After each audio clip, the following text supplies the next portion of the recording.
AI, Artificial Intelligence, AI, Kalian harus pelajarin AI dari sekarang. dan kecerdasan buatan atau Artificial Intelligence AI di masa kini kian pesat. Kini AI terus dikembangkan untuk mendukung ilmu pengetahuan dan teknologi termasuk di bidang pendidikan.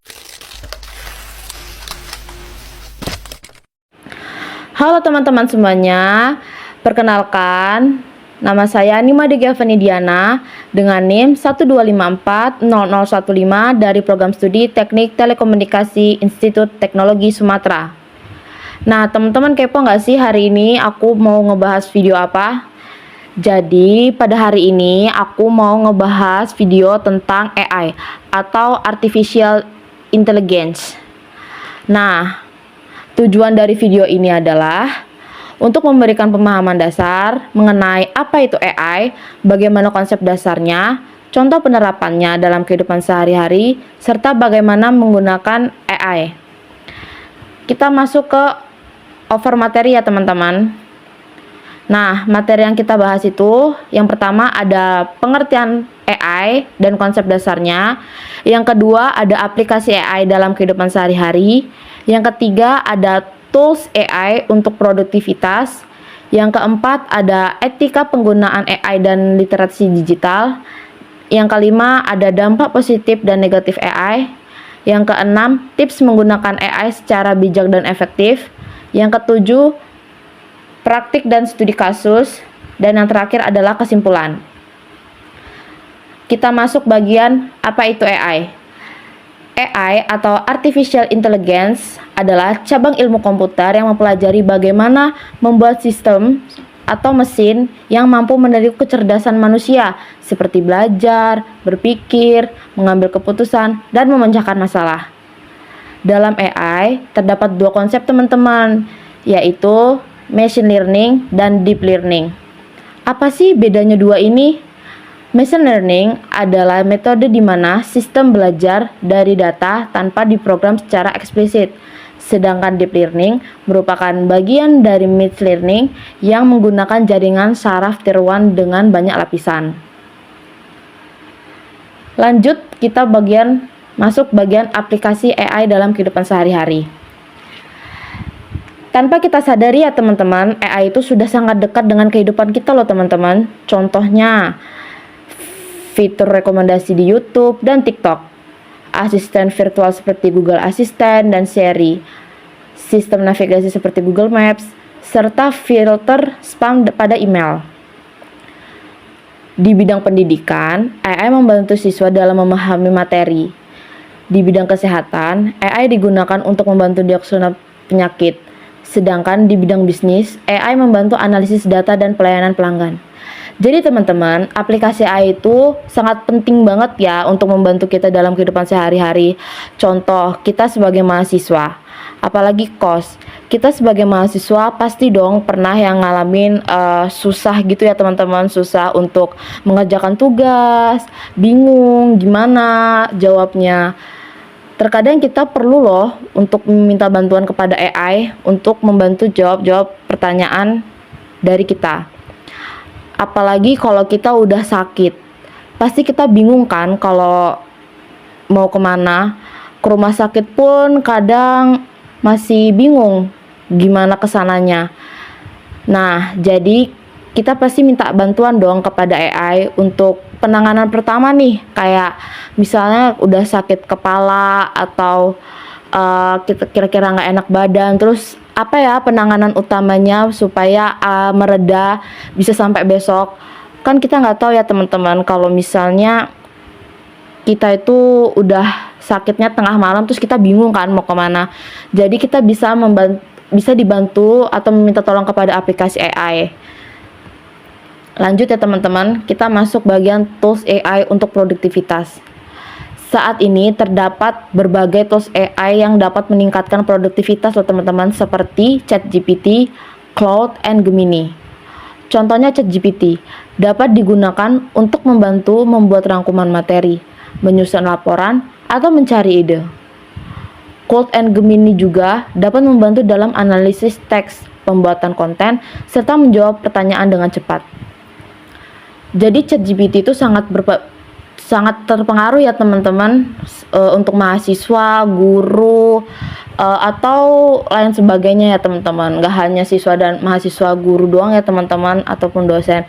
Sebenarnya banyak yang bisa menggunakan ChatGPT ya teman-teman untuk rangkuman materi. Mungkin terkhusus untuk mahasiswa ya teman-teman, kayak kita dikasih catatan banyak dan dosen menyuruh kita untuk ringkas. Jadi daripada kita bingung mau gimana cara ngeringkasnya, jadi kita minta tolong AI atau ChatGPT untuk meringkas lebih detail. Gitu ya teman-teman.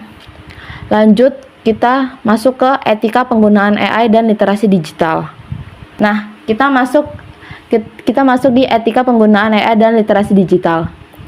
Meskipun AI sangat membantu, penggunanya harus disertai dengan etika. Pengguna tidak boleh sepenuhnya bergantung pada AI tanpa memahami isinya. Selain itu, penting untuk menjaga privasi data, tidak menyebarkan informasi palsu, dan tetap menghargai karya orang lain. Oleh karena itu, literasi digital sangat diperlukan agar AI digunakan secara bertanggung jawab. Jadi, meskipun AI itu ada ya guys dan membantu kita dalam kehidupan sehari-hari, tapi tetap aja loh guys ada etikanya. Jangan sampai menyebarkan hoaks atau tidak menjaga privasi ya teman-teman. Jadi kita harus tetap menggunakan AI itu secara baik dan bijak ya teman-teman. Oke, next. Dampak positif dan negatif AI. Dampak positif AI antara lain meningkatkan efisien kerja, membantu pengambilan keputusan, dan mempermudah akses informasi. Namun, AI juga memiliki dampak negatif teman-teman, seperti ketergantungan berlebihan, potensi penyalahgunaan data, serta berkurangnya lapangan kerja tertentu jika tidak diimbangi dengan peningkatan keterampilan manusia. Jadi ya teman-teman, dampak positifnya bagi kita tuh sebenarnya banyak teman-teman, kayak misalnya membantu tugas atau menanyakan hal yang perlu ditanyakan ya. Kalau misalnya kita bingung gitu kan bisa bertanya dengan AI. Nah, mungkin itu sih salah satu contoh itu positifnya. Tapi pasti ada negatifnya. Jadi kita tuh kayak sering bergantung gitu pasti ya teman-teman sama ChatGPT, kayak ada tugas dikit langsung ChatGPT, kan tidak boleh seperti itu ya teman-teman.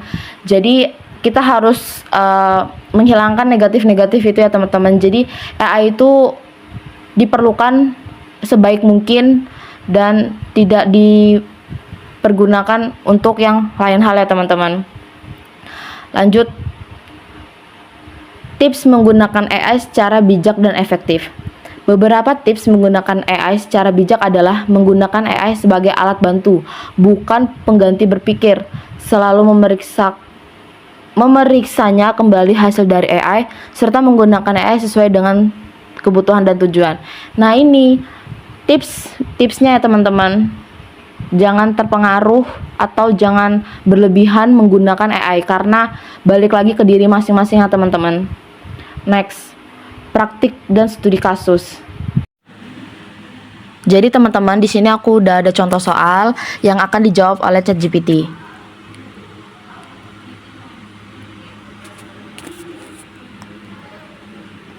Nah, kita tinggal tunggu saja dan dia bakal otomatis keluar sendiri dengan jawaban.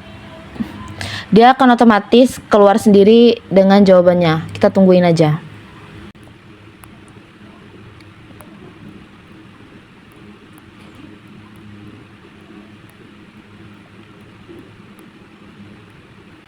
Nah, ini dia guys salah satu praktik untuk ChatGPT ya teman-teman. Jadi kalau kalian kesusahan dalam soal, kalian bisa bantu ChatGPT untuk meminta jawaban. Tapi diingat lagi harus dicek ya teman-teman.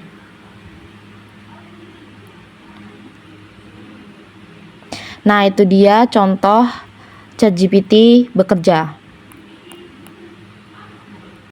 Sebagai kesimpulan, Artificial Intelligence atau AI adalah teknologi yang sangat bermanfaat jika digunakan dengan benar.